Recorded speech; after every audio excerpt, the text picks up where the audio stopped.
بسم الله الرحمن الرحیم.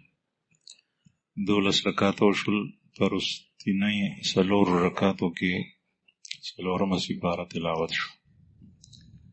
سورہ سلورم سپاره په ابتدا کې الله جل جلاله فرمایي لن تنالوا البر حتى تنفقوا مما تحبون.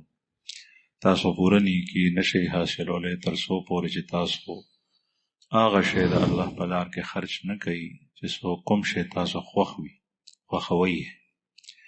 زکات او صدقه چې ورکه نو که ټولو کې غوره مال نشي ورکولای نو کم از کم هغه مال ورکو چې هغه درمیاني، نه ډېر بیکاره وي نه ډېر اعلی وي. او که ته اعلی ورکې په خپله خوښه باندې ډېره زیاته ښه ده، خدای پرې ډېر خوشحالېږي.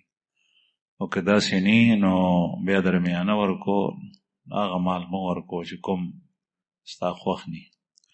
بعضې خلک صدقه زکات بیګار ګڼي، په هغې کې دغسې کوي. بعضې خلکو باندې نقد پیسې فرض شوي په زکات کې، لیکن د سره زوړ مال پروت دی، سټاک، مثلا کپړه ده یا بل یو شی دی یا بل یو شی، د هغې قیمت په خپله خوښه واچوي. 1,00,000 روپۍ په زکات کې فرض شوی وي، هغه څوک په 1,00,000 اخلي که نه اخلي، هغه ټول مال 55,000 وي، د 1,00,000 روپۍ قیمت واچوي، هغه مستحقینو ته ورکړي. نو دا ټیک نه ده. رسول الله صلی الله علیه وسلم چې کله دا آیت صحابه کرامو ته تلاوت کو، هغوی د سر څیزونه د خوښې راړل او نفلي صدقه کې ورکول. چا اس، چا غلام، چا وینځه. یو صحابي دی ابو طلحه رضی الله عنه، دغه مسجد نبوي سره متصل باغ، نن سبا دغه باغ ځمکه مسجد نبوي په دې ګوټ کې راغلی. هغه باغ رسول الله صلی الله علیه وسلم درالو وی چې یا رسول الله زما په ټول مال کې انتهایی خوښ مال دا باغ، او دا ما د الله په نوم باندې ورکو، ستاسو جولۍ کې مې وغورځول، ستا خوښه ده چې کوم ځای کې ورکړي. الله رسول په هغې باندې ډېر زیات خوشحاله شو. دویم په دغه سپاره کې الله جل شانه فرمایي مخکې ان فی خلق السماوات والارض واختلاف الليل والنهار لآیات لأولی الالباب. د آسمانونو د ځمکو په دې تخلیق او پیدایش کې نښې دي د الله د قدرتونو د هوښیارو خلکو لپاره. بیا الله پاک فرمایي د هوښیار خلک څوک دي؟ دوه نښې ذکر کړي دي. الذين يذكرون الله قياما وقعودا وعلى جنوبهم ويتفكرون في خلق السماوات والارض ربنا ما خلقت هذا باطلا.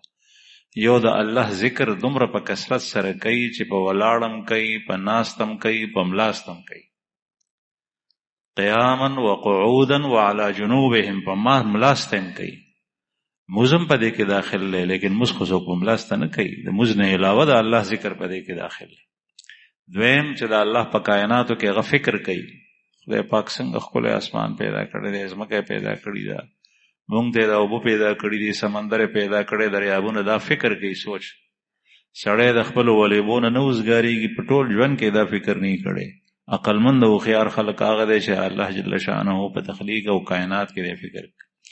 د رمضان په میاشت کې بعضې اذکار رسول الله صلی الله علیه وسلم فرمایي چې هغه کوئ. یو استغفار، استغفر الله ربي من كل ذنب واتوب الیه، یا استغفر الله العظیم الذي لا اله الا هو الحي القيوم واتوب الیه. دا ډېر وایي. صرف استغفار نه بلکې مسنون کلمات وایي. او دویم رسول الله صلی الله علیه وسلم فرمایي چې لا اله الا الله ډېر په کثرت سره وایي. چې کله اوسګاري دکان کې ناست دی، په بل ځای کې چا سره خبرې ضروري نه کې، لا اله الا الله وایي. او ما یو څو کلمې دي د هغې دومره فضیلت ما په احادیثو کې ولیدو چې د ګڼ شمېر صحابو نه په ګڼو روایاتو سره د هغې فضیلت راځي.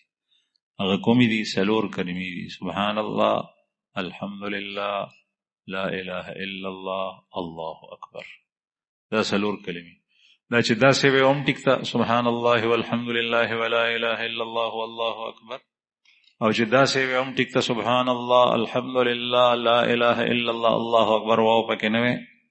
او چې داسې وی هم ټیک ته لا اله الا الله، الله اکبر، سبحان الله، الحمد لله، ترتیب بدل کې.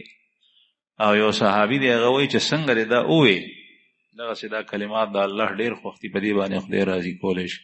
نو د الله ذکر په کثرت سره کوئ. مخکې د دې سپارې په اختتام کې الله جل شانه یو 2 څیزونه ذکر کړي.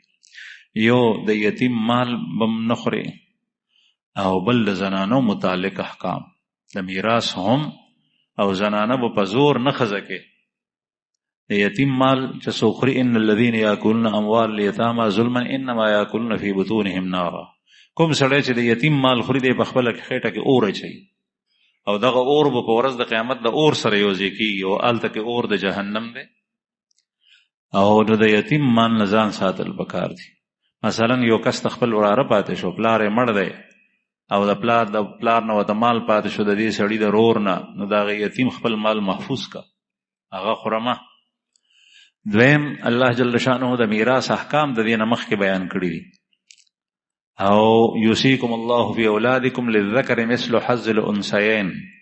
نن سبا میراث زنانو ته نه ورکول کی. فی اولادکم الله فرمای په اولاد کې الکم شامل دی، جنیم شامل ده، زویم داخل دی، لورم داخله. او للذکر مثل حظ الانثیین د نر د پاره په مثل د دوو زنانو دي. کومه برخه چې ته دوو جنکو ته ورکې هغه یو سړی ته ورکې. یعنی د سړی 1 لک روپۍ دي نو د جنکو به 50 زره وي، د هغې برخه نیمه ده، خو د هغې خپله برخه شته. هغې ته میراث نه ورکول د الله جل شانه حدود او د الله پولې ماتول دي. دویم د سپارې په آخر کې الله جل شانه فرمایي چې کومه زنانه د چانه کونډه پاتې شو هغه په زور مه خزه کو. بعضې کورونو کې پاتې شي زنانه ورندارې ده او بیا دغه ورندار چې کوم دی نو د دې خاوند مړ شو، نو یو خو هغه ده چې دا ښځه په خپله خوښه غواړي چې دې لیور سره مې واده وشي. اگر که د لیورې بله ښځه وه دا خو ډېره ښه ده، هر څه په پرده کې پاتې شول. لیکن یو صورت هغه دی چې دا ښځه واده کول نه غواړي دې سړي سره او دا په زور چې دا به زمونږ د کوره څنګه وځي، دا خو زمونږ د کور زنانه ده. نه، چې څنګه د هغې خاوند مړ شو د هغه سره نکاح ماته شو، اوس چې کوم دی نو دا ستا د کور زنانه د هغې خپله خوښه ده. البته ته به د بدو غلطو لارو چارو نه منې کې، نو دا طریقه نه ده. بعضې خلک خپله لور چې کوم دی نو هغه چاته په نکاح کې او د هغې خوښه نه هغه چغې وباسي. د الله رسول فرمایي چې سیبه وي او که باکره وي، کونډه ده او که پیغله ده، مطلقه ده او که جینۍ ده، هغې نه به تپوس کې او چې کله هغې اجازت وشو نو بیا به یې ودی. پلار به هم ترې تپوس کوي او تپوس اجازت څنګه دی. که چېرې دا جینۍ وي نو شرمېږي ډېره، نو دا د حیا نه کش نه شي کولی، نو دا چپ پاتې شي. نو چې دا چپ پاتې کېدلې اجازت دی. او که دی د تپوس سره سر شو کول او ګریوان شلول او سینه ټکول دا شروع کړل، معلومه شو چې د دې خوښه نه ده، بیا یې مه ورکو. او دغسې که سیبه و کونډه وه نو هغه په خپله ویلی شي چې او دغه لیور زما خوښ دی، دا سړی زما خوښ دی، دته ما ورکړي. بغیر د دې نه ورکول دا جبرن زنانه مال ګرځول دي او دا مال نه دی، هغه حره ده، آزاده ده.